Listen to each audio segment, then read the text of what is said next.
Today for Fiction Friday, we're reading Chapter 4 in our ongoing story, Master Frisky by Clarence Hawkes. You might notice that we didn't read Chapter 3, and we're not going to. It's a sad chapter, and I only like reading happy things here on my channel. But since this book is a collection of short stories about Master Frisky, you won't be missing anything. We'll just move on to the next exciting story in Master Frisky's life. Last week, we learned all about how Frisky is a little scamp of a puppy, always curious and getting into trouble, just like me.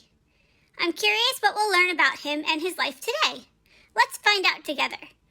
As always, the link to the online ebook is in the description below. Chapter 4, How Master Frisky Saved Old Fan. Fan was our sober, steady-going old horse, and being of so sedate a turn of mind, she had little liking for Master Frisky, who was full of pranks and capers. At night he occupied the empty stall next to her, and many were the disputes that they had about their speed, Master Frisky claiming that he could go faster than Fan, which greatly angered the horse. "If I was a dog," old Fan would say with a scornful snort, "I would not always have my tail full of burrs. See my coat, how shiny it is?" "That is no credit to you," Frisky would reply. "It is because our master is always scraping and brushing you. If I was a horse, I wouldn't always be hitched up by the head and have to stand one way." "That is better than running away as you do," old Fan would retort. When Master Frisky felt mischievously inclined, he would circle about Fan, teasing and barking in a manner that greatly irritated and disturbed her. During one of these pranks, she brought her hoof squarely down upon his paw. It was badly crushed, and it was many a day before its owner could touch it to the ground. A comical picture he had made going about on 3 legs, and holding up his paw for sympathy and inspection. After that, he did not bother the horse any more, but they were no better friends for the occurrence. One night, old Fan came in late from a long, hard drive, and after rubbing her down and giving her a good feed, I went to bed. She was feeling quite cross from her long day's work, and paid little attention to Master Frisky's inquiry as to where we had been. Finally, she lay down and went to sleep, and Frisky, seeing that no more conversation was to be had with her, did the same. He had been sleeping but a short time when he was awakened by a strange noise. At first he thought it must be a bear, although, as he had never heard one except in his dreams, of course he was not sure.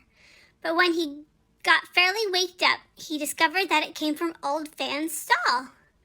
"What is the matter?" he asked. "Oh, I am cast, and the halter is choking me to death," groaned Fan.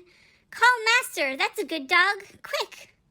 Master Frisky thought of his broken paw, and at first did not. But seeing that the horse was in real distress, he barked loud and imperatively, a note that I well knew, but I was fast asleep and did not hear. "Oh, I am strangling! I shall die!" groaned Fan. At this, Master Frisky barked fiercer than before, but no master came. "Can't you help me?" groaned the poor horse.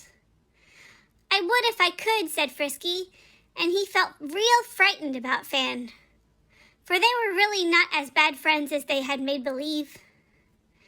Then a bright idea came to Frisky. "I might gnaw the rope," he said. "Do," groaned the choking horse. "But you might kick me. You said you would if I came near you." "Oh no, I won't," said Fan. "Do help me." "You broke my paw," said Master Frisky doubtfully. "I didn't mean to," said Fan, "and I will never step on you again." Then Master Frisky climbed over the prostrate horse and began at the rope. He had just sharpened his teeth that morning on a hard bone, and in a very few seconds the rope gave way, and the frightened and half-strangled horse scrambled to her feet. "I think you saved my life," she said to Frisky, as soon as she could speak. "I am very glad I thought to gnaw the rope," he replied. "Thank you ever so much," said Fan. "Let's be better friends. We ought to, you know. We sleep together." "All right," said Frisky. "I am sorry I barked at you and made you nervous, and I won't do it any more." "I will not strike you any more," said Fan. "Let's rub noses." So they did, and the new friends lay down and went to sleep. Aw, wasn't that a sweet ending? Frisky saved old Fan's life, and the two became friends. I know what it's like to bark and be mischievous at times, so I know how Fan could take a while to make friends with Frisky. But just like me, Frisky seems to want to be friends with everybody, so I'm glad that Fan came around in the end. I'm sure that made Frisky very happy. Well, that's it for today, friends. Be sure to join me on Monday for a very special song about my birthday, and then again on Wednesday for our next Wiki series, this one about all the different stuffed toys I have. And next Friday, we'll continue with the next chapter of Master Frisky. Remember to subscribe so you can join in all the fun. See you then. Bye.